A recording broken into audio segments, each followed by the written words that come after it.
আচ্ছা, অনেক তো ট্রেলার দেখালাম, চলো ওদের মেন পিকচারটায় যাওয়া যাক। Hello guys, welcome back to our new video guys. তো আজ হচ্ছে হোলি আর আমরা উঠে পড়েছি সকাল সকাল। সকাল সকাল মানে কয়টা বলে দেয়? 9টা বাজে রে। সকাল সকাল কি, সরি 9টা বেজে গেছে।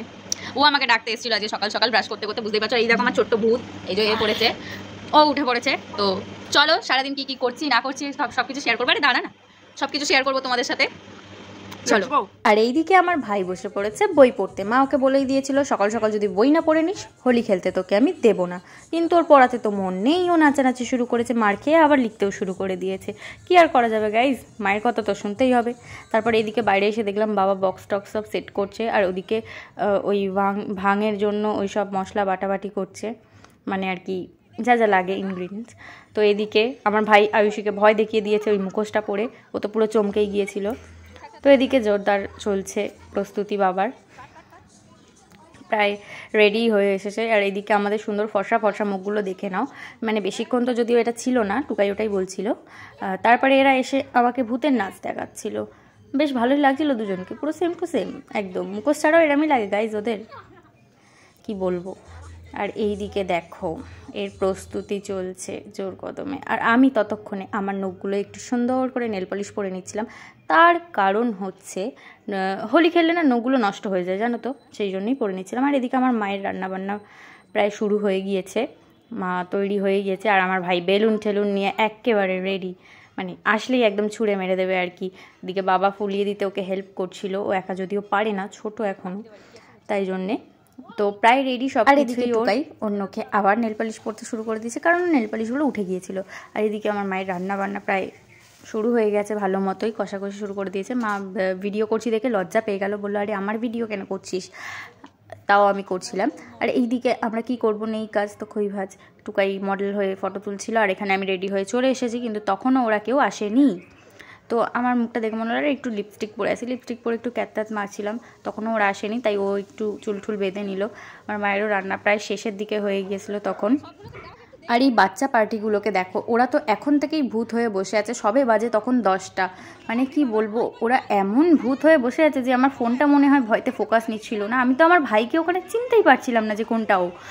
অ্যাট লাস্ট ওদেরকে দেখলাম মাথার মধ্যে জল ঢেলে দিচ্ছে শুধু শুধু। এদিকে ও রাস্তায় শুয়ে পোজ দিচ্ছে, আমাকে বলছে শুয়ে শুয়ে ভিডিও কর। আর ওদিক থেকে আমার সবাই ডাকাডাকি করছে, আমি তো ভয়তে দৌড়ে পালিয়ে এলাম, কারণ ওরা রং দিয়ে দেবে। আর এখানে ওকে দিয়ে দিয়েছে জোর জবরদস্তি, আমরা ওয়েট করছিলাম এদের জন্যই, আর এরাই ভূত হয়ে চলে এসেছে। আর এদিকে দেখো আমার ভাই হিরো আলম, আমার বাবাকে তো চিনতেই পারছি না। আর এদিকে এই যে এনারা এসে বসে পড়েছেন আমাদের বাড়িতে, রং মেখে আমার বিছানায় বসেছিল। আর আমার মায়ের হোলি খেলা দেখে নাও তোমরা শুধু একটু, বাপ রে বাপ, মাথার মধ্যে ঢেলে দিচ্ছে। আরে সেটাইকে দেখো,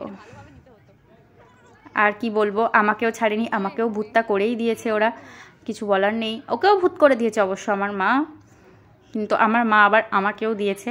মানে আমার মা এত পরিমাণে দোল খেলতে পছন্দ করে যে সবাইকেই ভূত করে দেয়। কি সুন্দর লাগছে দেখো, এইখানে শুধু তোমরা প্রিয়াঙ্কাকে দেখো, কেউ চিনতে পারছো ওকে? মানে সত্যি কি অদ্ভুত লাগছে এদের, আমার তো এখনো হাসি পাচ্ছে। আরে বাপরে। আর এই যে আমরা সবাই, তো আমার মা বলছে এই আমার ফটো তুলিস না, আমার ফটো তুলিস না, কিন্তু আমরা তুলে নিয়েছি। আর আমার ভাইকে দেখো চান করার পরে ওর ওই অবস্থা, আমরা এখনও চান করিনি। এবার প্রিয়াঙ্কাদের বাড়ি যাওয়ার মুহূর্ত চলে এসছে, ওরা চলে যাচ্ছিল বাড়ি। ও তো ওদের ছেড়ে ঠেড়ে দিয়ে আমরা চলে আসবো, তার আগে আমাকে একবার দেখিয়ে নিক ওরা ক্যামেরাতে কি সুন্দর লাগছে আমায়। তারপরে ওদের ছেড়ে ঠেড়ে চলে এসে আমরাও একটু খেয়ে নিলাম ভাং, আর কি খেতে বেশ ভালোই হয়েছিল কিন্তু যদিও। তারপরে ব্যাস আর কি, আমরা দুজন মিলে শেষ করে ফেললাম খেলা। এবার চলে যাচ্ছি আমরা চান করতে। আমাদের শুধু লাগছে দেখো গাইজ, আমাদের কি সুন্দর লাগছে। তারপর কি চান করে এসে আমি ওদেরকে দেখে হাসছিলাম, কারণ আমি ভাবলাম ওদেরই হাস্যকর দেখতে লাগছে। কিন্তু তারপর যখন আমি আয়নায় নিজেকে দেখলাম গাইজ, মানে আমি হাসবো না কাঁদবো বুঝতে পারছিলাম না। এদিকে প্রিয়াঙ্কার অবস্থা অনেক ভালো, আমার থেকে তো অনেক ভালো, কত সুন্দর মুখটা চকচক করছে। আর আমার অবস্থা দেখো, আর আমি বিকেল হতে না হতেই বসে পড়েছি রং তোলার জন্য। আর আমার ভাই তো রং তুলবে না, এখানে কিন্তু স্কুলে গিয়ে বন্ধুদের ডাকাবো।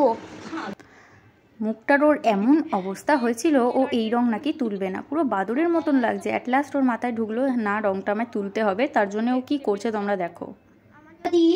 টেপ দিয়ে আঠা লেগে সব রঙগুলো উঠে যায়, তাই জন্য এমনি করবো যেমনি হয় রং ওঠে এমনি হয়, অমনি হয় টেপ দিয়ে ইয়ে উঠতে হবে। ক ঘন্টা কতটা বুদ্ধি ওর। তো চলো আজকে এই পর্যন্তই, আবার দেখা হচ্ছে অন্য কোনো ভিডিও। টাটা।